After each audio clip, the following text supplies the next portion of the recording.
pohara jasa muludan teh baheula mah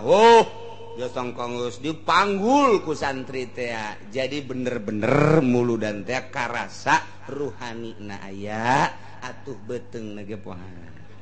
kuari mah ceramah datang ke jam 2 balik mawa aqua nah santri gaya nu utah datang ke pondok kunaon sia lapar aing tas muludan sia lapar atuh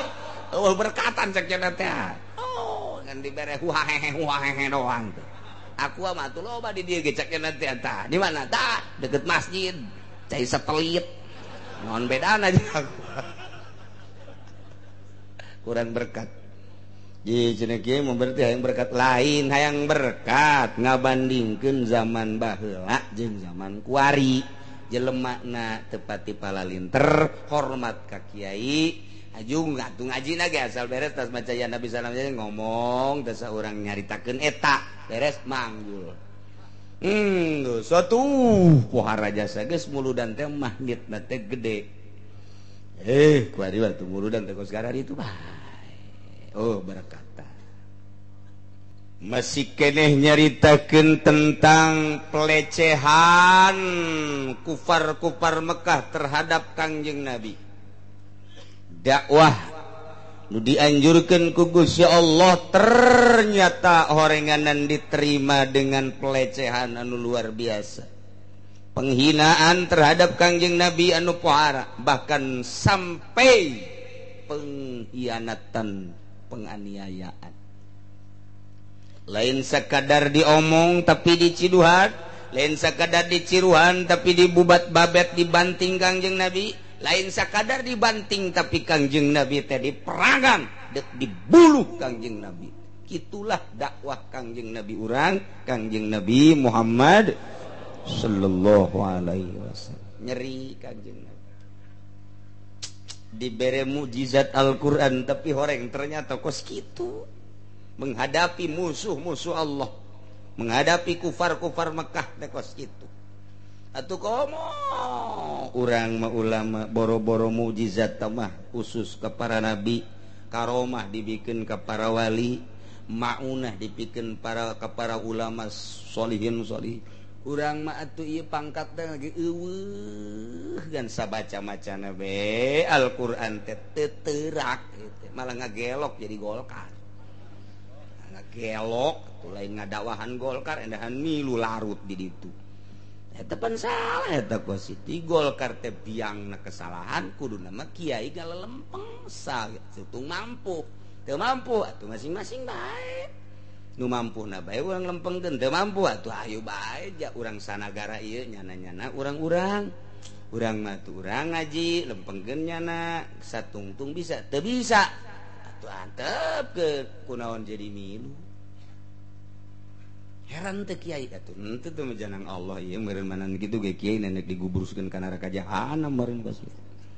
Wah cenah kiai sombong amat ya emang kudu disombongan kiai gitu mah. Sebab atuh teh menyangsarakeun umat. Nya nu boga mobil haju ngajakan teu bener ka umat piingplan pan.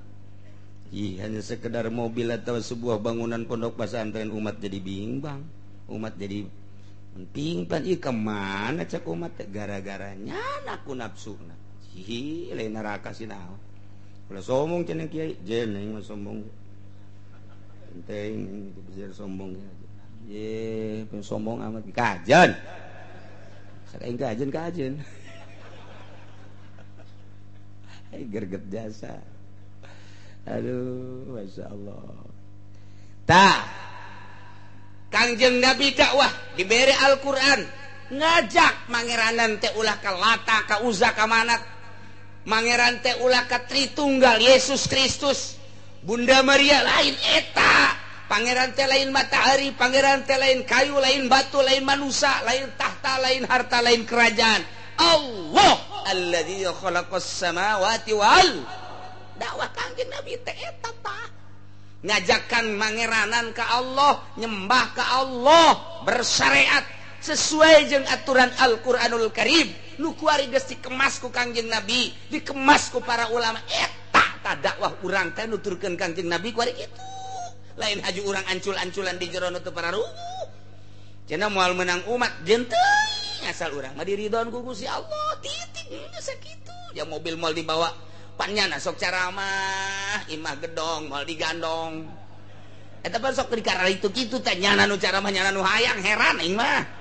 Masya Allah nyana nu caramah kitu nyana nu neangan blon teh coba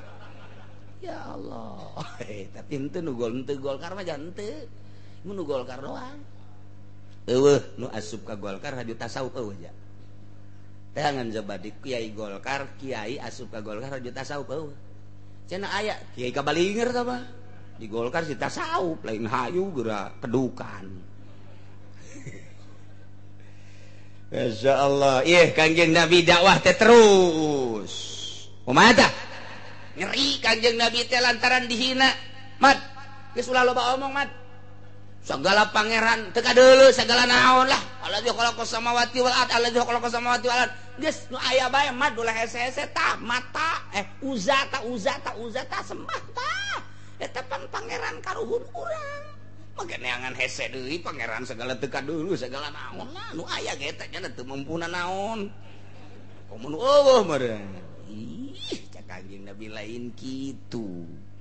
ieu dunya nangieun Allah geus urang teh nangieun Allah geus urang nyembah ka Allah engke urang bakalna ieu dibaotkeun kiamat engke bakal dipanggil ku Allah dah bo omong biasa karak budak kamari gadahar uyah geus bo omong hakanan geus ya uyah Masya Allah jadi penghinaan terhadap Kangjeng seperti eta lah nyeri Kangjeng Nabi diberilah contoh ku Gusti Allah Muhammad sabar ulah haju nyeri lantaran Nabi nu baheula Rasul nu baheula nu ku aing diutus sarua dihina-hina ku kaum can sabaraha eta mah sakitu mah hayu terus bae tuh gitulah Kangjeng Nabi terus bae terus lah mat kieu mad lamun bener sia jadi utusan pangeran utusan Allah ulah sakadar Quran atuh mad padahal di atletik mah eta Quran hebat jasa cak eta Quran mantep jasa ngadenge Quran eueuh nu teu ngaleket teh kabeh ngaleket teh ya Allah ya Rabbi nikmat indah Al-Quran mah mun kurang dibaca coba ge ngeunaheun jasa nikmat jasa Yasin wal Qur'anil Hakim innaka laminal mursalin ala siratim mustaqim tanzilal azizir rahim him kitu kabeh kantungtuna Yasin wal Qur'anil Hakim innaka laminal mursalin ala siratim mustaqim tanzilal azizir rahim litunzira qauman ma unzira abahum litunzira qauman ma litunzira ketalaran mana cek emang henteu aing tah aduh tah kos kitu tah jadi ngeunaheun tah tungtungna coba ge Quran makar itu bae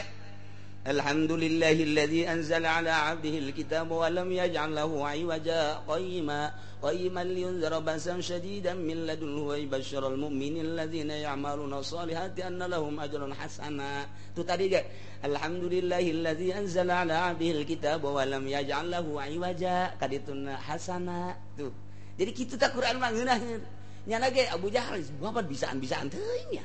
sakola henteu nyana mah masantren henteu kadang ge guguru henteu ngaguru henteu ulah guguru mah kade tuh kat Gunung Kawi kade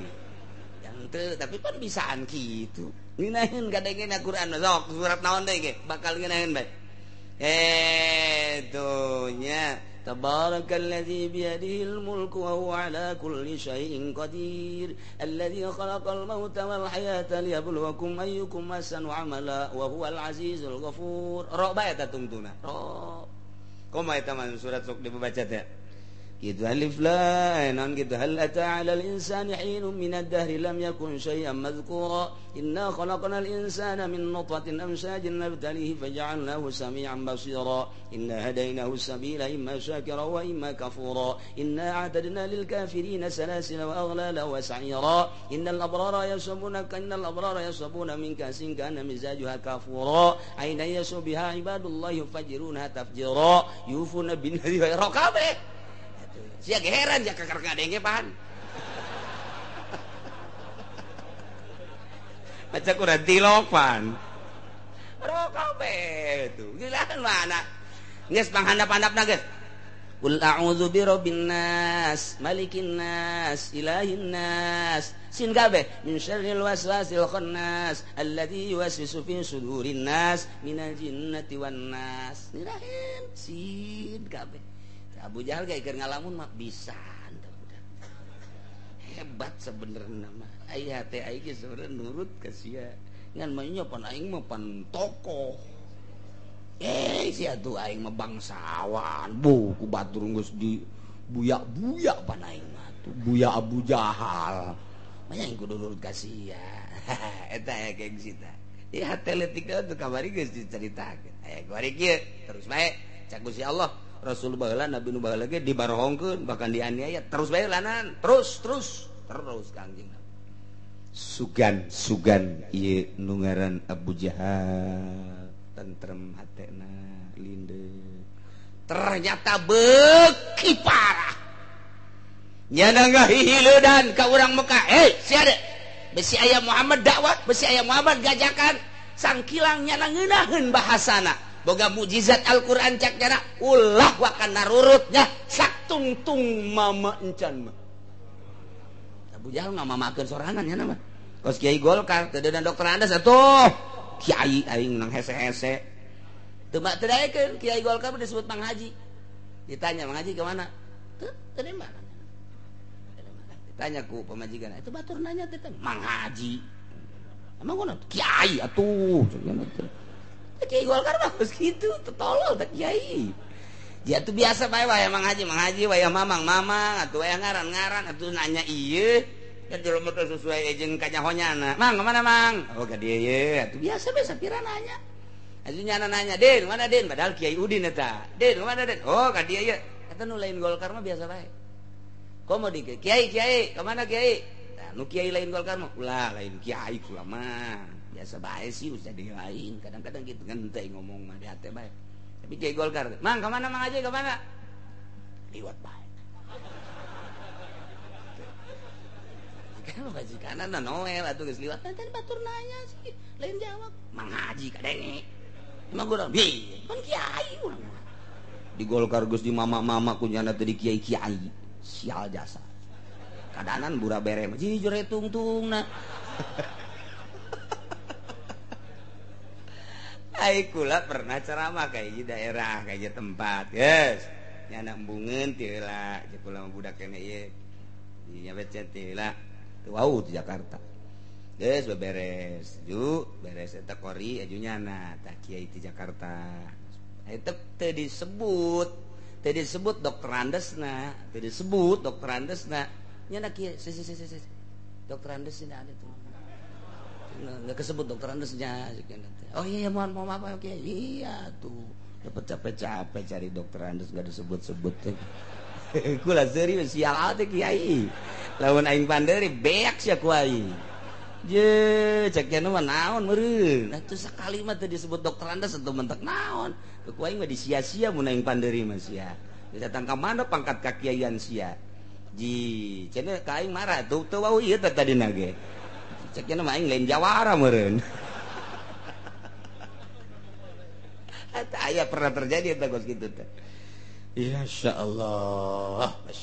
Jadi kula ngobrol lahirna, ngobrol Kiai kegiatannya di mana? Saya penasehat di istana. Oh, paingan ya budaknya. Jadi kos ke pikiran nah. Ye, Kangjeng Nabi mah terus baik. Terus dakwah makin menjadi-jadi Abu Jahal teh mengkolna mengona keul nganiayana merodna luar biasa sementara Kangjeng Nabi nyongsrong jasa hayang supaya ahli Mekah teh iman ka Allah iman ka anjeunna bahwa anjeunna diangkat sebagai Rasul Allah ituna embung jasa ka Kangjeng Nabi nurut Kangjeng Nabi hayang jasa itu supaya nurut coba eta pan tak kia-kia tama percis kos urang Cikupa bogoh ka artis nak embungeun nya nana hayangeun datang ka edan atuh ai pak embung-embung mah deres ieu mah nu hiji hayang itu embung edan banda mah Kangjeng Nabi na hayang jasa ahli Mekah supaya nyahoeun supaya apaleun supaya caang hatena bahwa pangeran teh Allah bahwa dirina diangkat sebagai rasul sementara ahli Mekah nu dikekentongan ku Abu Jahal teh embungeun jasa nurut ka Kangjeng Nabi atupan Paji Injin. Nah bahasa mana teh Paji Injin sia nyaho sia Paji Injin eta terus saya tapi Kangjeng Nabi jaga nasihatan ku Gusti Allah. Gusti Allah wa qad kudzibat rusulun min qablika fasabaru ala ma kudzibu wa udzu hatta ataahum nasruna wa la mubaddila li kalimatillahi wa laqad ja'aka min naba'il mursalin. Leles katakan ingat ka Kangjeng Nabi Isa diusir. Ingat ka Kangjeng Nabi Musa, ingat ka Kangjeng Nabi Daud, Kangjeng Nabi Sulaiman dan nabi-nabi nu baraheula. Oh, tenang. Dakwah we terus. Terus Kangjeng Nabi dakwah. Lantaran Kangjeng Nabi terus-terusan panggil mat ka dieu. Sia lamun deuk dakwah, ulah sakadar Quran mukjizat. Nah gitu. Dele kaluhur ka ditu atuh ya Kangjeng Nabi Soleh mujizatna dibere onta Kangjeng Nabi Musa dibere tungked Kangjeng Nabi Isa turun rampadan tis langit kahandap kasaksian ku kabehan tah eta tahta nu kos kararitu tah coba sia man lamun bener sia utusan Allah perintah ka ditu ka Allah supaya kadele ku mata aing wabehan ya deuleu ai kitu mah aya tak kadeuleu bukti bahwa eta teh bener-bener mukjizat model kos kitu kami ge geus malahara rese ieu mah Quran mah mukjizat teh coba eta teh nyeri kumaha neuk teh nyeri kumaha masyaallah tah bareng geus diomong kitu Kangjeng Nabi langsung asup deui ka jero manah cek Gus cek Kangjeng Nabi pohara amat ya si umat terus-terusan didakwahan atas perintah Gusti Allah teh horeng lain narurut malah nang tangan hayang timbul deui datang deui didatangkeun mukjizat anu leuwih tibatan eta hayang kadeuleu kaistimewaanna nyongsrong Kangjeng hayang Kangjeng Nabi ge menta bae kitu ka Allah ye sugan dibere naon mun Kangjeng Nabi Musa eta tungkedna dibuat langkon jadi orai sagitu gedena lamun Kangjeng Nabi Isa dituntut ku masyarakatna ku umatna hayang aya rampadan turun ti surga kadeuleupan ku kabehan wong lamun Kangjeng Nabi Soleh eta teh boga mukjizat teh itu onta tah Kangjeng Nabi ge hayang nundukeun umat Mekah kafir Mekah hayang kena tunduk supaya tunduk teh meureun kudu menta ka Allah yeuh mukjizat anu leuwih tibatan Quran supaya kadeuleu naon bae eta teh can dibere Kangjeng Nabi teh can leungeun ngagenyai can dibere mukjizat ieu dina ramo tarun ieu mah kakarak awalan dakwah pamenta nu di akhir teh apan patopoe turun beulah maca syahadat can ieu kakarak nu nyongsrong Kangjeng Nabi hayang amat turun ayat mentak sababna turun ayat ieu tadina aya seorang sahabat ngaran Harits bin Amir bin Naufal bin Abdul Manaf sumping ka Kangjeng beserta para golongan ti kaum Quraisy ngomongna nyana kitu qalu ya Muhammad i'tina bi ayatin min indillah kama kanatil anbiya. Hei Muhammad, coba datangkan tanda-tanda kebesaran Allah berupa naon be sakumaha para nabi nu baheula didatangkeun mukjizat anu pohara ku Gusti Allah coba buktikeun ku ari Kanjeng Nabi nyongsrong hayang ya supaya iman maksudna supaya iman turun aya wa in kana kabur alaika iraduhum hei Muhammad lamun aya kalakuan kaburu alaika eta luar biasa gedena poharana ka anjeun ya raduhum mararengokna ngabalir mengkol nukangan ngamusuhan ka anjeun embungeun kana Islam di tengah-tengah kasengsrem anjeun hayang nundukeun urang Mekah supaya iman tapi kuari ditangtangan hayang kena turun mukjizat supaya kadele langsung ku mata beki pohara nukangan ka anjeun Muhammad cek Gusti Allah fa inistata'ta an tabtaghi nafaqan muntamah anjeun kawasa nembus bumi anjeun bisa nyieun terowongan di bumi bisa lempang di sapatala fil ardi di jero bumi aw sulaman fis sama atawa anjeun teh bisa hiber ka langit atawa nyieun taraje kadeuleuan ku kafir Mekah trek tah kaistimewaan ti Gusti Allah mun bumi bisa belah anjeun bisa nembus di jero bumi di sapatala bumi sehingga nyahoeun kafir Mekah bahwa anjeun teh bisa ngalalana lempang di jero bumi dek neangan mukjizat dek neangan ayat atawa anjeun bisa naik melalui tangga kadeuleuan ku urang-urang kafir Mekah teh aya tangga ngan sakadar dicokot plek jadi tangga anjeun naraje naik ka luhur dek neangan dek nyokot mukjizat hiji ayat yang supaya kadeuleu ka kafir Mekah anu engke anjeun fatatiyahum bi ayatin maka bakal nyampekeun ayat ieu hasil di ditu di langit pan anjeun neuleu kaula naik ka langit atawa ieu hasil ti jero bumi lantaran kaula pan dibere bisa nyieun liang ka jero andai kata bisa kos kitu silakeun Muhammad sampaikeun ngan tetep bae moal iman tetep bae moal iman lantaran lain di dinya iman mah Muhammad lain di dinya iman mah kurang kumaha Al-Qur'an dek iman mah sabenerna mah tapi lain eta kadeuleu kumatana tetep teu iman mah henteu bae baheula di zaman Kangjeng Nabi Saleh eta pan onta teh dituntun-tuntun sakitu istimewana kade ieu mah ulah diganggu gugat ulah dianiaya ulah dikumaha-kumaha diharu biru tapi pan tetep bae teh iman apakah umat Kangjeng Nabi Isa setelah turun rampadan ti langit aju ari iman atuh pan henteu bae apakah eta barang Kangjeng Nabi Musa alaihi salam boga itek dibalangkeun jadi orai aju arariman umat henteu ieu ge anjeun ge lamun teh mah bisa bae ka langit kadeuleu nyokot ayat bisa ka jero bumi nyieun liang bisa nyokot ayat sampaikeun tah hasil model kos kitu tetep bae moal iman Muhammad ulah hayang kos kitu Muhammad hiji ku kaula moal dibere kawasa kos kitu keun bae anjeun mah dakwah bae dina harti annaka la tastati'u dzalik fasbir hatta yahkumallah sabar bae laksanakeun dakwah terus hingga turun keputusan Allah Subhanahu wa ta'ala ya Muhammad cek Gusti Allah walau sya'allahu la jama'ahum 'alal huda lamun Allah ngersakeun atuh ku Gusti Allah dihijikeun wae geuleuh pitutur kudu make anjeun langit nangieun kaula bumi nangieun kaula manusia nangieun kaula kuabeh nangieun kaula mun kula ngersakeun atuh geus kudu make anjeun ya budak iman ka aing kabeh atuh ya kumaha ieu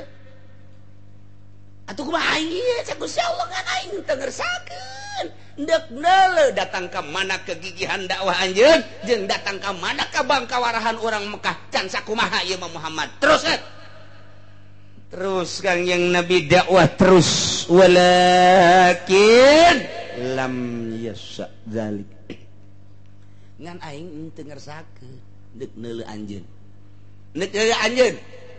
datang ka mana dakwah teh jeung deuk neuleuh kebangkarahan ku permekah lain sakadar kuari man cak Gusti Allah jang deuleueun engke di tahun 2013 tahun 2012 urang Cikupa supaya ngadenge urang Ketos urang Kendal urang Pasar Kemis urang Cilongok Onam teman sabodoh lah supaya ngadenge sejarah anjeun kegigihan anjeun supaya nyaho sejarah anjeun keistimewaan anjeun pantang mundur dicaci dimaki diciduhan diusir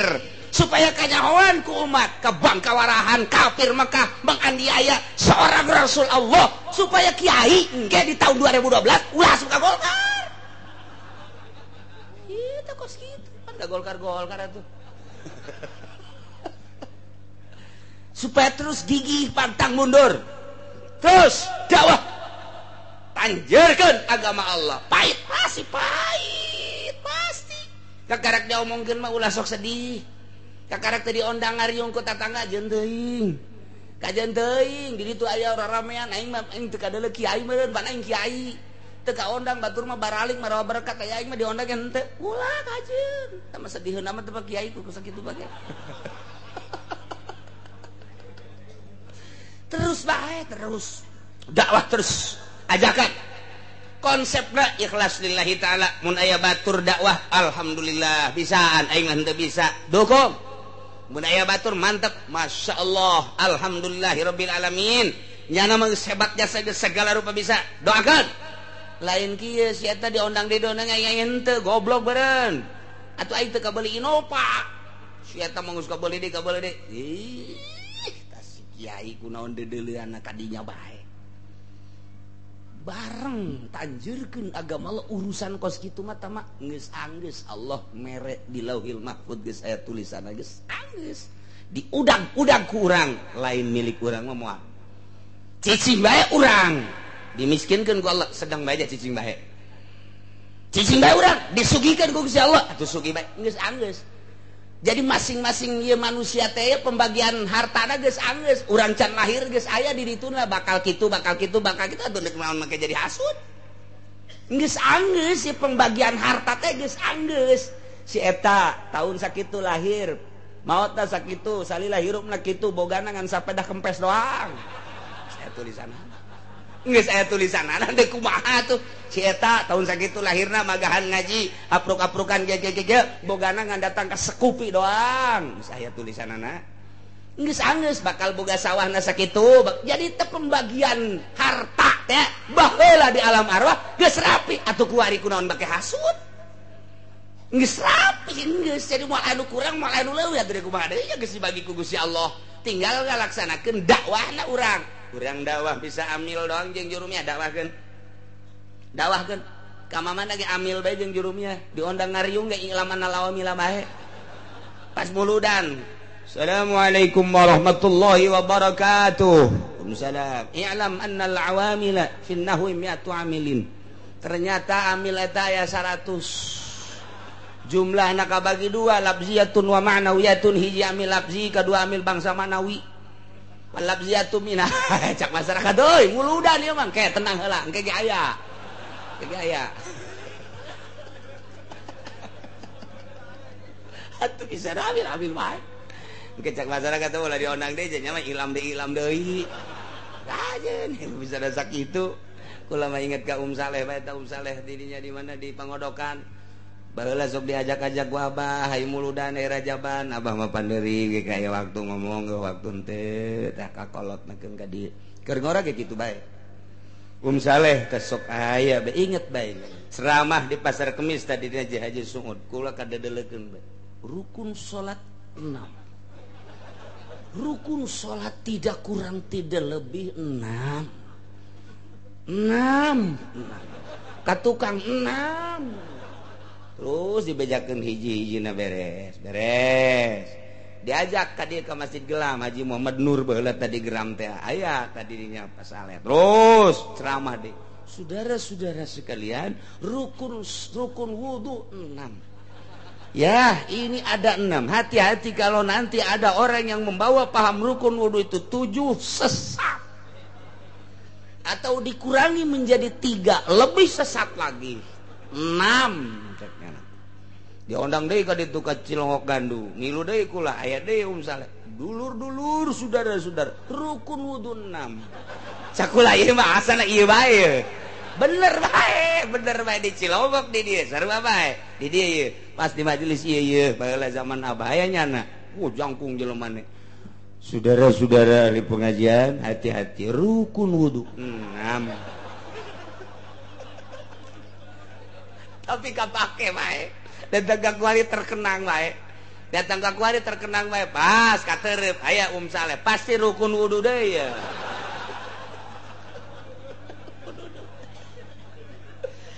Aduh masya Allah, tapi hirup eta baheula di pasar Kemis mah bener, diondang teh ka Gelam, diondang teh ka Gembor, hirup ieu mah lain lalagaan. Muludan Rajaban teh lain kuari bae di daerah dieu mah. Kula keur leutik teh kan baheula mah leumpang ka Terep, kemudian ka Dija ka Waru, di Waru ge sababaraha masjid, ngan asa baheula mah. Lain ngomong, muludan teh lain ngomong. Terus datang ke etek segala kali itu ke etek terus ke kawaron muludan teh santri teh asal di bulan Mulud teu masak santri mah berkat ambalaya. Kuara jasa muludan teh baheula mah jasa geus dipanggul ku santri teh jadi bener-bener muludan teh karasa ruhanina aya atuh beteung ge poha. Kuari mah ceramah datang ke jam 2 balik mawa aqua. Nah santri gaya nu utah datang ke pondok kunaon sia lapar aing tas muludan sia lapar atuh berkatan cek cenah teh kan dibere huahehe doang tuh aku mah tuh loba di dieu ge cek cenah teh tah di mana tah deket masjid cai satelit naon bedana jeung aku kurang berkat. Jadi cenah kieu mah berarti hayang berkat lain, hayang berkat ngabandingkeun zaman baheula jeung zaman kuari. Jelemana teu pati palalinter, hormat ka kiai, ajung atuh ngajina ge asal beres tas maca ya Nabi sallallahu alaihi wasallam ngomong teu saurang nyaritakeun eta, beres manggul. Satu pohara jasa geus muludan teh magnetna teh gede. Kuari waktu muludan teh kos garari itu bae. Oh berkata